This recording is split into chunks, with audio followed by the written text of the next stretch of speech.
Olá! Na aula de hoje vamos fazer uma introdução em sistemas construtivos. Antes de mais nada, é necessário compreender alguns conceitos. E o primeiro conceito que nós veremos é o conceito de empreendimento. No entendimento geral, ao serem questionadas as pessoas, você observará que o entendimento é sempre o mesmo. Implementar um empreendimento significa executar, construir alguma coisa.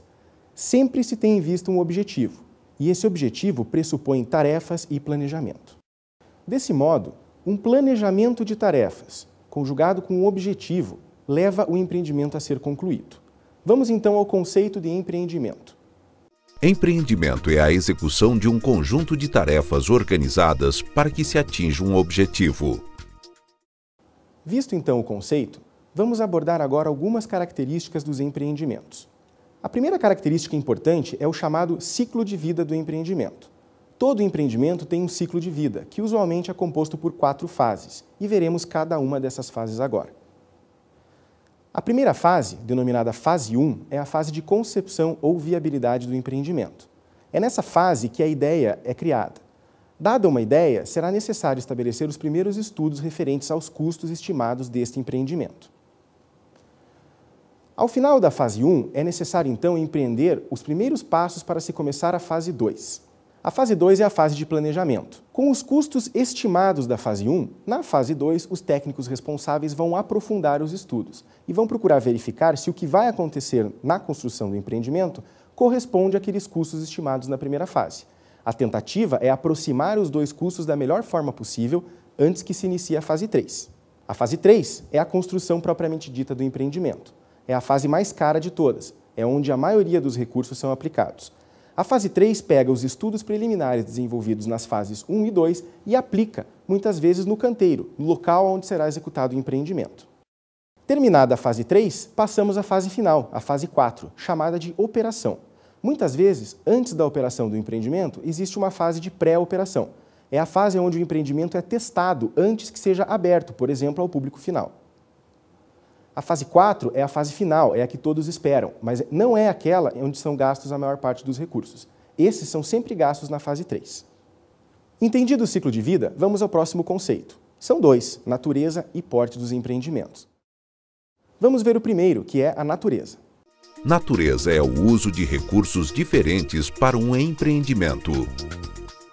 Recursos são pessoas, materiais, máquinas, dinheiro, enfim. Recursos são todos os elementos necessários para que o empreendimento seja concluído. Ao se usar diferentes recursos, tem-se então a natureza do empreendimento. O próximo conceito é o conceito de porte dos empreendimentos. Vamos ver o que significa. Porte é a quantidade de recursos utilizados para um empreendimento. Vamos entender então através de alguns exemplos. Uma usina hidrelétrica, um prédio, uma residência unifamiliar são empreendimentos de naturezas diferentes, porque empregam recursos diferentes na sua construção. Uma motoniveladora, por exemplo, não é necessária na construção de uma residência, mas será muito necessária na construção de uma usina hidrelétrica. Em relação ao porte, vale a mesma ideia. Existe uma usina hidrelétrica pequena, média e grande. Quantos mais recursos são empregados em cada um desses empreendimentos, maior é o porte do mesmo empreendimento. No caso de um empreendimento residencial, é mais fácil compreender. Uma casa pequena é um empreendimento de porte menor do que um edifício de apartamentos. Portanto, o porte tem a ver com a quantidade de recursos empregada, embora sejam os mesmos recursos.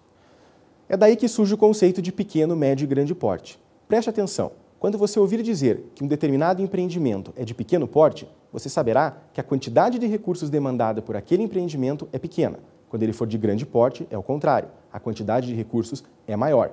E lembre-se, isso não significa que os recursos não possam ser diferentes. Um mesmo recurso pode ser apropriado diversas vezes, e isso faz o porte do empreendimento. É o porte do empreendimento que define a dificuldade de se implementar esse empreendimento. Dessa forma, a equipe deve ser tecnicamente superior se o empreendimento possui um porte maior. A natureza e o porte definem o empreendimento, definem a equipe responsável por esse empreendimento. Dessa forma, empreendimentos de maior porte ou de natureza muito complexa irão demandar profissionais mais especializados. Equipes técnicas muito especializadas demandam um cuidado muito grande na execução do empreendimento. Um conjunto muito grande de recursos precisa de cuidados especiais para serem alocados de